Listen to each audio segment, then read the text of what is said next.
بسم اللہ الرحمن الرحیم والحمد للہ رب العالمین والصلاة والسلام علی سید المرسلین وعلی آلہ وصحبہ اجمعین، اما بعد۔ محترم ناظرین کرام، احکام دین کا پروگرام لے کر حاضر ہیں، جس میں آپ کے سوالوں کے جواب ہم کتاب و سنت کی روشنی میں دینا چاہتے ہیں۔ تو آئیے سوالوں کی طرف پہنچتے ہیں۔ آج کا پہلا سوال یہ ہے کہ ہم اپنے معاشرے میں دیکھتے ہیں کہ بہت سے لوگ کچھ بزرگوں کے بارے میں بہت ہی عجیب و غریب عقیدہ رکھتے ہیں اور ان کے لیے بہت ہی غلو سے کام لیتے ہیں۔ اور آپ جانتے ہوں گے کہ تو عقیدوں کا تذکرہ کچھ کیا انہوں نے، لیکن ہم بتانا چاہتے ہیں کہ آپ جانتے ہوں کہ لوگ عقیدہ کئی طرح کا رکھتے ہیں۔ کسی کے بارے میں کہتے ہیں کہ وہ ان کے پاس جاؤ تو ایسے فائدہ ہو جاتا ہے، ویسا جاؤ تو ایسا ہو جاتا ہے، یا نہیں تو کچھ ان پہ پھول چڑھاؤ وغیرہ وغیرہ، بہت ساری چیزیں جیسا آپ جانتے ہوں گے۔ تو ان کے پوچھ رہے ہیں کہ کیا یہ سب درست ہے؟ ان کے اندر ان کے بارے میں غلو کرنا یا ایسا کرنا جو کہ شریعت میں وارد نہیں ہے، کیا اس کے لیے کوئی جواز کی کوئی شکل بنتی ہے؟ اور اسی طرح سے اگر کسی کے بارے میں اچھا عقیدہ رکھنا، ان کی قدر کرنا ہے مرنے کے بعد، تو اس کی کتنی حیثیت ہے؟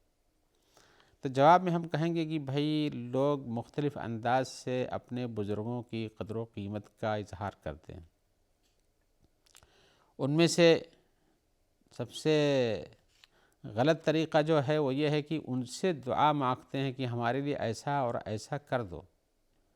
اور یہ بات آپ سے ڈھکی چھپی نہیں ہوگی کہ لوگ ان سے استغاثہ کرتے ہیں، ان کا نام لیتے ہیں، ان کو پکارتے ہیں مصیبتوں میں، ان کا یا فلان کہتے ہیں۔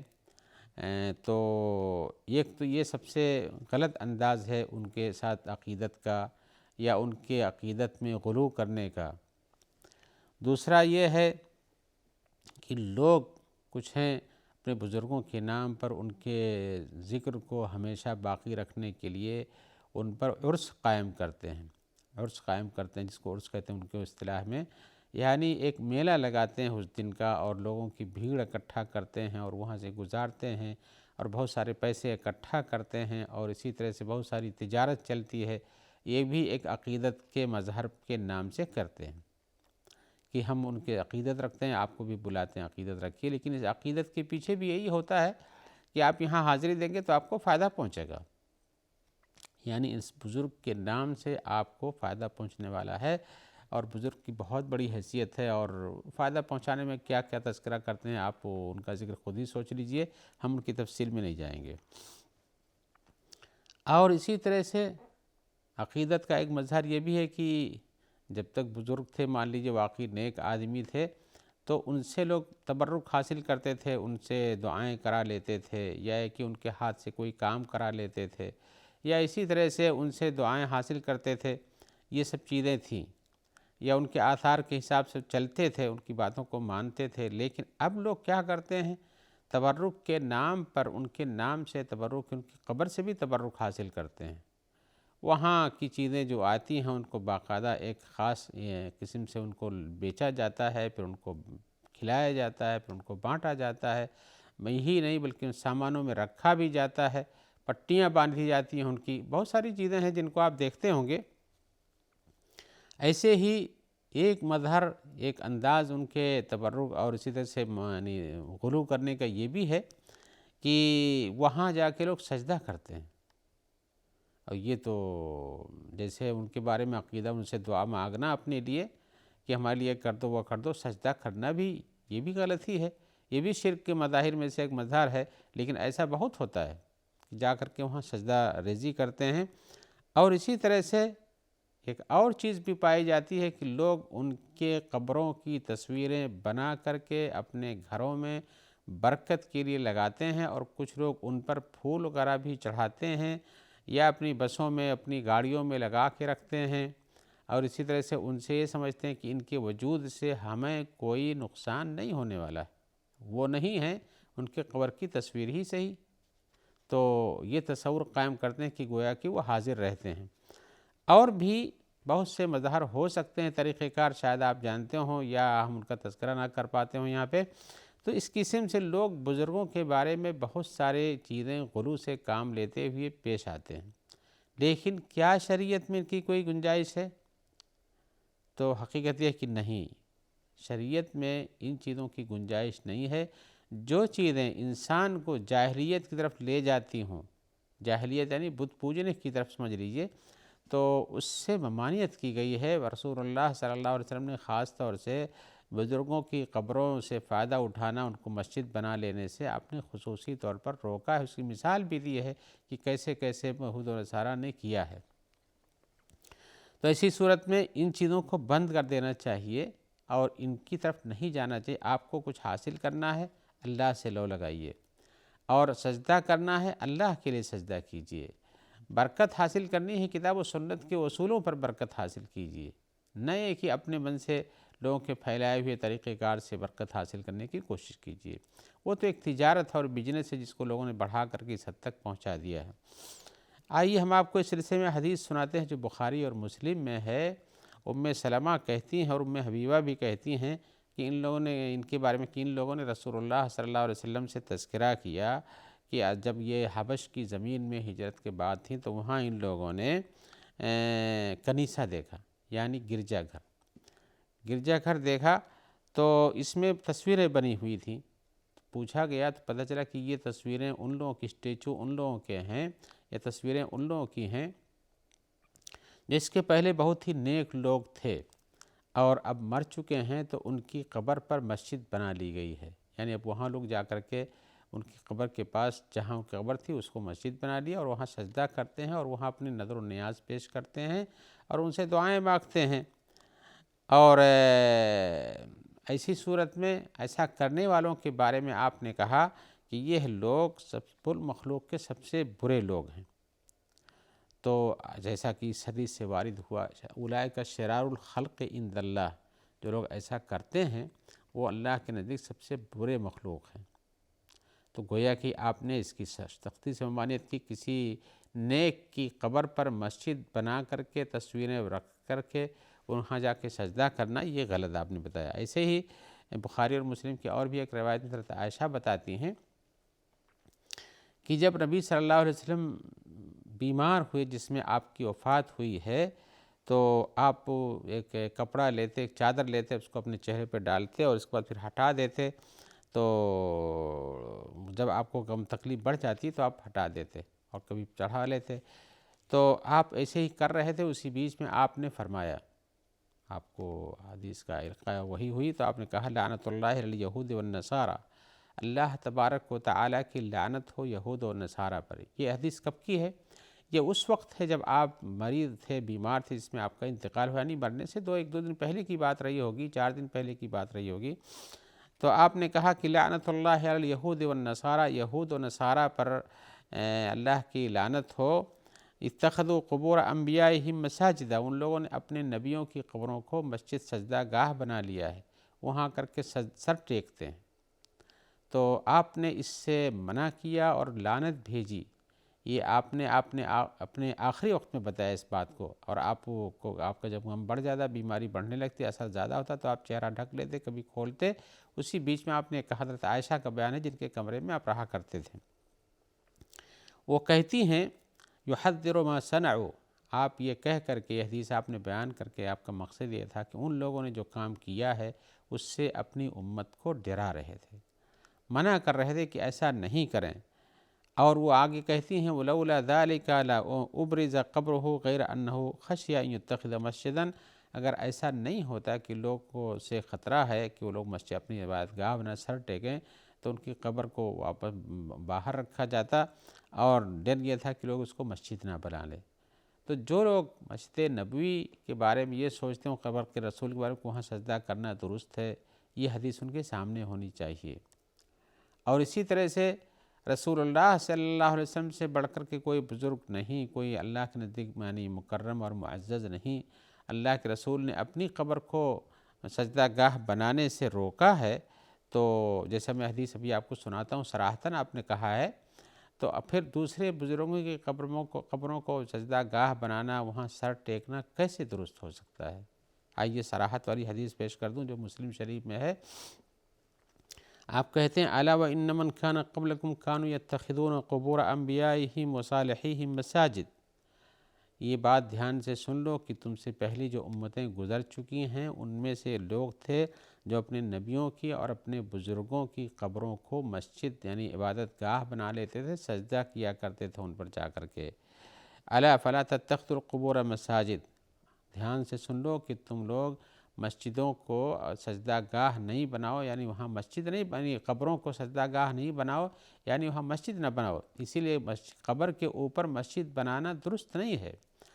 تو فإنی انہاکم عن ذلک، آپ نے فإنی انہاکم عن ذلک، میں تم کو اس سے باز رہنے کے لیے کہتا ہوں، نہیں کرتا ہوں، یعنی منع کرتا ہوں، ایسا نہیں کرو۔ تو آپ نے صراحتاً مسجد کسی بزرگ کی قبر پر سجدہ کرنے سے، وہاں مسجد بنانے سے روکا ہے، اس لیے کہ اس سے شرک کا شائبہ پیدا ہونا شروع ہوتا ہے اور وہاں تک پہنچ جاتا ہے کہ آدمی مشرک بن جاتا ہے۔ اور اسی طرح سے ابو داؤد کی روایت میں جو صراحت موجود ہے، جس میں آپ نے کہا، حضرت ابو ہریرہ کہتے ہیں کہ آپ نے لا تجعلوا بیوتکم قبورا، اپنے گھروں کو قبرستان مقبرہ نہیں بناؤ، ولا تجعلوا قبری عیداً، اور نہ میری قبر کو میلہ گاہ بناؤ کہ لوگ وہاں اکٹھا ہوں، ان کا اجتماع ہو، جیسا کہ لوگ عرس لگاتے ہیں کہہ لیجیے دوسرے لفظوں میں۔ تو آپ نے اس سے روکا صراحتاً اور کہا کہ اپنے گھروں کو قبرستان نہیں بناؤ، یعنی گھروں میں نماز پڑھو، اس لیے کہ وہ دفن کرنے کی جگہ نہیں ہے۔ دفن کرنے کی جگہ میں نماز پڑھنی درست نہیں ہے، قبرستان کے اندر مقبرے پر نماز پڑھنا درست نہیں، اس لیے گھر کو مقبرہ نہیں بناؤ، وہاں نماز پڑھا کرو، اس لیے کہ مقبرے میں نماز پڑھنا درست نہیں، کسی قبر پر نماز پڑھنا درست نہیں۔ اور آپ نے ساتھ فرمایا لا تجعلوا قبری عیداً، اور میری قبر کو عید نہ بناؤ، یعنی وہاں پر اجتماع نہیں کرو، میلہ نہیں لگاؤ، وہاں اکٹھے ہو کر کے کوئی پروگرام رسم و رواج نہیں کیا کرو۔ تو یہ حدیثیں بتاتی ہیں کہ کسی بھی قوم کا کوئی بزرگ ہے تو بزرگ کو اپنی جگہ پر جیسے ان کے لیے دعا کی جا سکتی ہے، قبر پر جانے کے بعد اگر کوئی جاتا ہے تو اس کو دعا کرنا چاہیے ان کے لیے، بزرگوں کے لیے، نہ کہ اپنے لیے دعا کریں یا وہاں سے تبرک حاصل کریں یا وہاں پر عرس لگائیں یا وہاں پر اور اس طرح سے کام کریں جو کہ جائز نہیں ہے شریعت میں۔ یہ سب چیزیں یہ منع ہے، لہذا منع ہی رہنا چاہیے۔ لہذا پہلی بات تو یہ پتہ چلی کہ غلو سے کام لینا، کسی کے مرنے کے بعد اس کی زندگی کے بارے میں اور اس کی موت کے بعد بھی اس کی زندگی کے بارے میں یہ کہنا کہ اس سے یہ فائدہ ہوتا ہے وہ فائدہ ہوتا ہے، یہ بند ہونا چاہیے اور یہ منع ہے۔ آپ سورہ نوح پڑھتے ہوں گے، اس میں آیا ہوا ہے کہ اس میں یعوق یغوث نصر کو ان لوگوں نے اپنے لیے بزرگ بنا کے ان کی تصویریں بنا لی تھیں، جیسا کہ بخاری کی روایت میں حضرت عبداللہ ابن عباس کا بیان موجود ہے کہ یہ وہ بزرگ تھے اس قوم کے، حضرت نوح کی قوم کے۔ نبیوں کے آنے کا سبب جانتے ہیں کہ جب لوگ بگڑ جاتے ہیں تب نبی بھیجا جاتے تھے۔ آدم کی اولاد بگڑی تو نوح علیہ السلام آئے، نوح علیہ السلام کے اولاد میں بھی جب بگاڑ آیا، جب ان کی ضروریت، ان کی قوم کے امت کے لوگ جو بچے تھے ان کے ساتھ میں بگاڑ آیا، نیکوں کی عبادت کرنا شروع کر دیا، تو اس کے بعد پھر نبیوں کا سلسلہ شروع ہوا۔ تو اب نبیوں کا سلسلہ تو بند ہے رسول اللہ صلی اللہ علیہ وسلم کے بعد، اس لیے کہ آپ خاتم النبیین ہیں، لیکن امت کی ذمہ داری کی اس قسم کی چیزوں سے لوگوں کو سمجھائیں اور منع کریں۔ اسی طرح سے ذمہ داری ہے کہ ان حدیثوں کو سمجھیں اور پڑھیں اور اس قسم کے خرافات اور مشرکانہ کاموں سے بعد آ جائیں۔ اور یہ بات یاد رکھیں کہ انسان جب کسی چیز میں غلو سے کام لیتا ہے، حد سے آگے بڑھتا ہے، تبھی اس قسم کا شائبہ پیدا ہوتا ہے۔ آپ ان کے لیے دعا کریں، صحیح ہے، آپ ان کے طریقہ کار پر چلیں، صحیح ہے، آپ ان کے نقش قدم کی اتباع کریں، صحیح ہے، اسی طرح سے ان کی باتوں کو مانیں، لیکن آپ ان کی تصویر جیسے زمانے میں رائج ہے تو تصویر بنائیں اور ان کے فوٹو لگائیں، ان پر پھول چڑھائیں، ان کے سامنے ہاتھ جوڑ کے کھڑے ہو جائیں اور ہندوانہ رسم و رواج کی پابندی کرتے ان کے ساتھ کریں،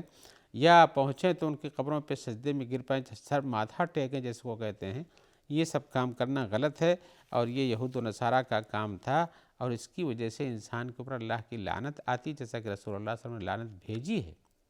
ایسے لوگوں پر۔ اور اسی طرح سے نبی صلی اللہ علیہ وسلم نے کہا ہے کہ اپنی امت کو میری قبر کو ایسا نہیں بناؤ، لہذا آپ کی قبر کو محفوظ رکھا گیا ہے، لیکن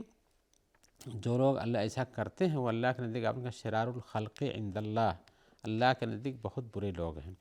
تو یہ چیز یاد رکھنا چاہیے۔ اور اسی طرح سے ان کے بارے میں اس قسم کی چیزوں کو پیش کرنا اور ان کے برکات و خرافات، اور اسی طرح سے ان کے بارے میں عقائد بھی پیش کرنا، بہت ساری چیزیں، یہ ساری چیزیں کہ انہوں نے ایسا کر دیا، انہوں نے ویسا کر دیا، اور مرنے کے بعد اس کسی نے پکارا تو ایسا کر دیا، یہ سب خرافات ہے، اس کی کوئی سند نہیں، اس کی کوئی حیثیت نہیں۔ ایسے کچھ لوگوں کو اپنے غلو میں اور اسی طرح سے بہت زیادہ فرط عقیدت میں ایسی چیزیں نظر آتی ہیں، چاہے شیطان ان کے خواب میں دکھا دیتا ہو، اس کو لوگ حقیقت بنا دیتے ہیں۔ لہذا دیکھنا چاہیے کہ جب وہ انبیاء کرام کی قبروں کو، مسجدوں کو مسجد نہیں بنایا جا سکتا ہے، یعنی سجدہ گاہ نہیں بنایا جا سکتا، تو بزرگوں کی کیا حیثیت ہے۔ اللہ تعالیٰ سب کو محفوظ رکھے۔ آئیے ہم ایک دوسرے سوال کی طرف آتے ہیں۔ سوال یہ پوچھتے ہیں ہمارے بھائی کہ ہم باہر کام کرتے ہیں اور ہمارے والد بھی کام کرتے ہیں، لیکن صورتحال یہ ہے کہ ہمارے والد کی کمائی حرام کی ہے، اور چلیے ہم مان لیتے ہیں، آپ نے والد کے بارے لکھا، لیکن بیٹے کی بھی ہو سکتی ہے، بیٹا بھی حرام کماتا ہو کبھی، تو یہ پوچھنا چاہتے ہیں کہ یہ جو مال حرام سے کمایا جاتا ہے اس کے بارے میں ہمارے لیے کیا حکم ہے کہ ہم اس کو استعمال کریں یا نہ استعمال کریں۔ ان کے کہنے کا مقصد یہ کہ ہمیں معلوم ہے کہ حرام سے کماتا ہے۔ مثال کے طور پر کہ اگر کوئی سود کا کاروبار کرتا ہے یا چوری کرتا ہے اور مال بیچتا ہے اور چوری سے اپنا مال بناتا ہے، یا اسی طرح سے ڈاکہ زنی کرتا ہے اور لوگوں کی جیب کترتا ہے، اس قسم کا کاروبار اس کا ہے اور اسی سے کمائی کرتا ہے، تو واضح ہے کہ چیزیں حرام ہیں، منع ہیں شریعت میں، اس کی کمائی تو ظاہر بات ہے کہ جائز طریقے سے نہیں ہے۔ اور یہ کام چاہے باپ کر رہا ہو چاہے بیٹا کر رہا ہو، اگر دوسرے کو، فریق مخالف کو معلوم ہے کہ اس کی کمائی کا یہی راستہ ہے، تو ان کے بچنے کے حساب سے کہ کیا ہے اس سلسلے میں ہمیں استعمال کرنا چاہیے کہ نہیں، تو ہم بتانا چاہتے ہیں کہ بھئی جو کام یہ آدمی کرتا ہے وہ بتاتے خود ایک غلط کام کرتا ہے، اس میں تو کوئی دو رائے نہیں، آپ بھی کہتے ہیں،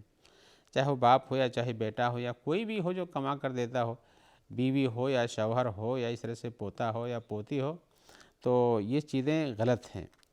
تو ایسی صورت میں حق یہ ہے کہ جو آدمی غلط کام کرتا ہے اس کو آپ روکنے کی کوشش کیجئے، اس کو سمجھائیے کہ طریقہ کار غلط ہے، اور اسی طرح سے آپ خود اس سے بچنے کی کوشش کیجئے، اور جیسا کہ امر بالمعروف اور نہی عن المنکر کا طریقہ کار ہے اس پر عمل کیجئے، اور نہیں کچھ کر سکتے ہیں تو دل سے برا تو جاننا ہی پڑے گا، لہذا انسان کو چاہیے کہ ایسا نہ کرے اور غلط چیزوں سے بچائے۔ اس کے اور بھی مضرات ہیں، ہم کسی اور ملاقات میں آپ سے بیان کریں گے، لیکن آج اسی جواب پر اکتفا کرتے ہیں اور یہ بتانا چاہتے ہیں کہ غلط طریقے سے مال کمانا غلط ہی ہے، اس سے بچنے کی شدید ضرورت ہے۔ البتہ اس کا استعمال فریق مخالف کر سکتا ہے یا نہیں کر سکتا ہے، تو اس کی کئی شکلیں بنتی ہیں، میں اس کی تفصیل کسی اور ملاقات میں آپ سے کروں گا، لیکن جب تک کے لیے اجازت دیجیے۔ اللہ تعالیٰ آپ کو خیر سے رکھے، اور جو لوگ آپ تک اس پروگرام کے پہنچانے میں مدد کرتے ہیں اور تعاون کرتے ہیں، اللہ تعالیٰ ان کا تعاون فرمائے۔ والسلام علیکم ورحمۃ اللہ وبرکاتہ۔